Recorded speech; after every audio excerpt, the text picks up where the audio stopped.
ஒரு ஆவியை பிடிச்சி ஒரு குடுவைக்குள்ளே அடைச்சி எங்கேயா கொண்டு போச்சுட்டு வர மெத்தடு. இந்த சினிமாலாம் பார்த்துருப்பீங்களா, கோலெல்லாம் போட்டு ஆவியை பிடிச்சி ஒரு பாட்டிலில் போட்டு அடைச்சி கொண்டு போய் விடுவாங்களே குடிச்சி.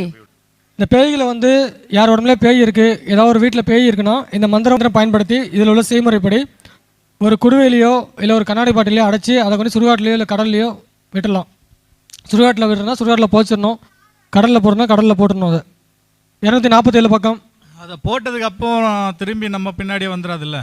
வந்துச்சுன்னா என்கிட்ட கூட்டு வந்துருங்க, நான் பார்த்துக்குறேன். ஆள் வேலை செய்யறதுக்கு ஆள் இல்லாமல் உட்காந்துருக்கேன், வர சொல்லுங்க. இந்த பேயை முதல்ல வர வைக்கணுமா குரு?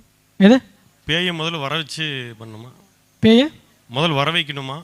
யார் உடம்புலேயே இருந்தாலும் சரி, ஒரு வீட்டில் இருந்தாலும் சரி, இல்லை ஒரு இடத்துல இருந்தாலும் சரி, அது இந்த மந்திரம் சொல்ல சொல்ல அது வரும். வந்துடும். அதை வந்து வந்தால் அது உங்களுக்கு தெரியும். அதை வந்து ஒரு குடுவையில் அடைச்சி அதை வந்து கருப்பு துணியில் கட்டி அதை வந்து நீங்கள் கொண்டு புதைச்சிடணும்.